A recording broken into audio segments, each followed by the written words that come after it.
ubusanzwe kugendana n'ibihe bisaba ubushishozi no kwihugura, bisaba gutekereza neza mu buryo bwagutse, bisaba kandi kwiyungura ubumenyi kuko buri munsi ukeye uzana n'impinduka mu buzima n'imibereho byacu nk'abantu. Kirika Podcast igufasha gusobanukirwa uburyo buboneye bwo gukoresha ikoranabuhanga dushingiye ku byabaye, ibiri kuba ndetse n'ibyo guhanga amaso. Tuganira ku masomo ashingiye ku buhamya n'ubushakashatsi, tubasangiza ubusesenguzi bw'abahanga n'ibitekerezo by'abaturage, tukamenya amahirwe dukwiye kubyaza umusaruro hamwe n'amakosa dukwiye kwirinda mu gihe dukoresha ikoranabuhanga.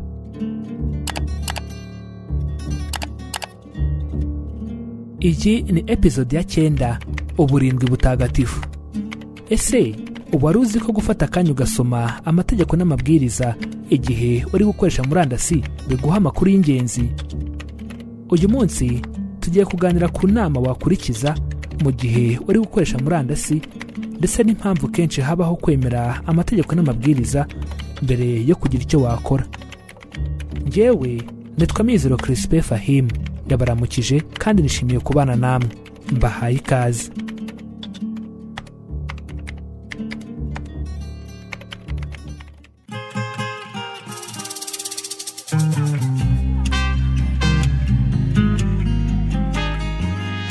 Rimwe na rimwe kwemera amategeko n'amabwiriza mbere yo kugira icyo ugura ubisabwa inshuro imwe gusa, urugero nk'igihe wamaze kubona konti uzajya ukoreramo.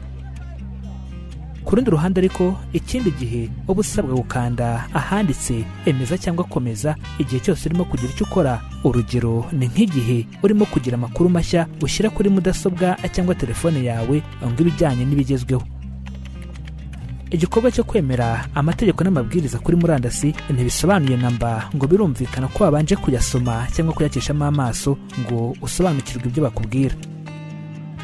Abantu benshi ntibakunze kubikora kubera ko ahari amategeko n'amabwiriza bari maremare cyane, cyangwa se gusa kubera ko bibwira ko aboneye kandi yubahirije amategeko nk'uko abisabwe. Ni ngombwa kwibuka ko iyo wemeye amategeko n'amabwiriza uba usinya amasezerano mu rwego rw'amategeko, bikaba rero ari mu nyungu zawe kubanza kubisoma mbere. Ibi nubikora bizatuma unyurwa ko amasezerano winjiyemo akubereye, yaba wowe cyangwa uguha serivisi cyangwa nyir'urubuga. Nimunyemerere tuganire ku nama 7 z'ingenzi wakurikiza igihe uri gukoresha murandasi, duhereye ku kwirinda gusangiza abandi amakuru yawe bwite. Ubusanzwe iyo ukoresha murandasi ni byiza kudashyira hanze amakuru yawe bwite. Impamvu ni uko amakuru yawe bwite cyangwa yihariye ashobora gukoreshwa nabi, bikaba byaguteza ibyago cyane ko aba yasangijwe miliyoni z'abantu utazi. Igihe ukoresha imbuga nkoranyambaga nka X, Facebook cyangwa Instagram, ushobora guhitamo abemerewe gusangizwa amakuru yawe ndetse ugahitamo n'abatemerewe kuyasangizwa.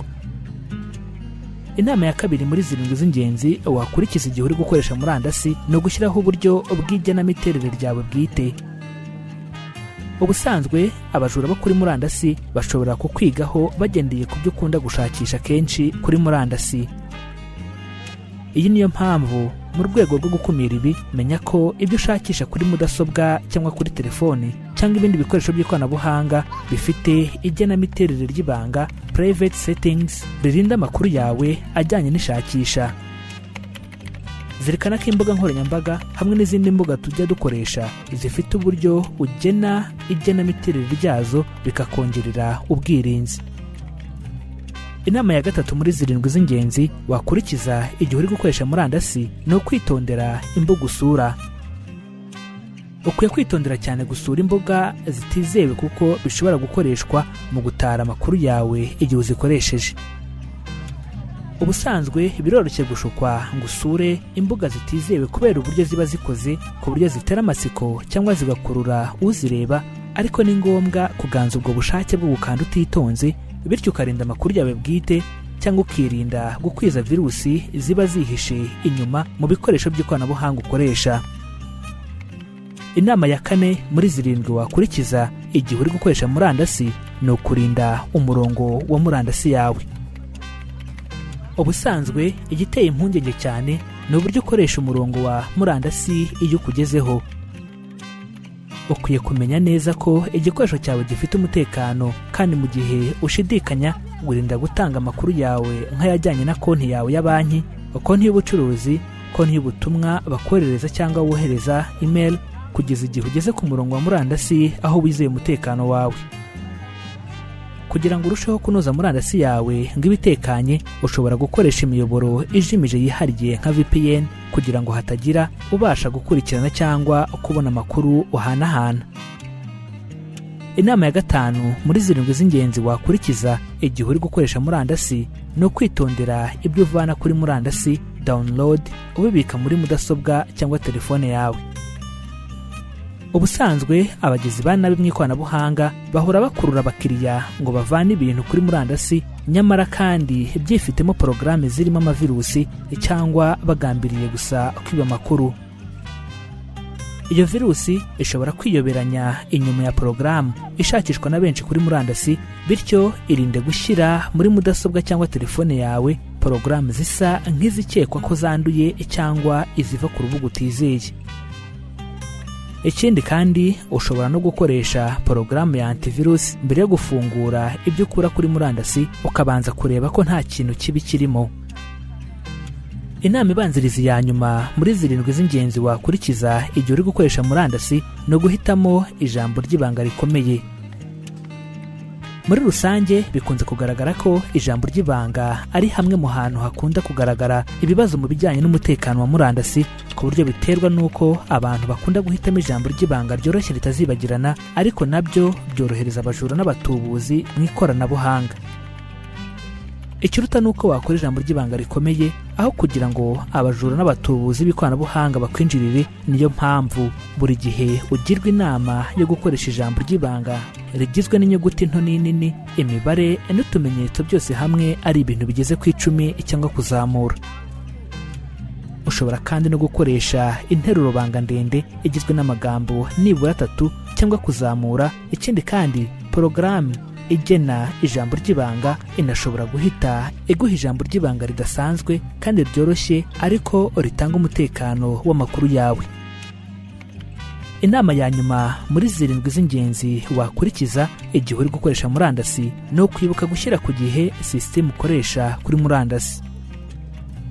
Ukwiye guhora uzirikana gushyira ku gihe update system na porogaramu zose ukoresha kuri murandasi ziri muri mudasobwa na telefone byawe, kuko impinduka zihora zikorwa ziri mu bikomeza umutekano wazo.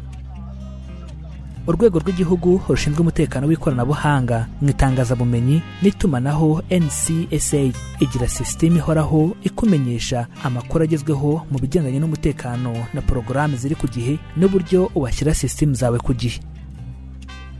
Ni ngombwa cyane ko abakoresha murandasi bose biyandikisha kuri iyo system kugira ngo ijye bamenyesha uko barushaho gukaza umutekano wa system zabo.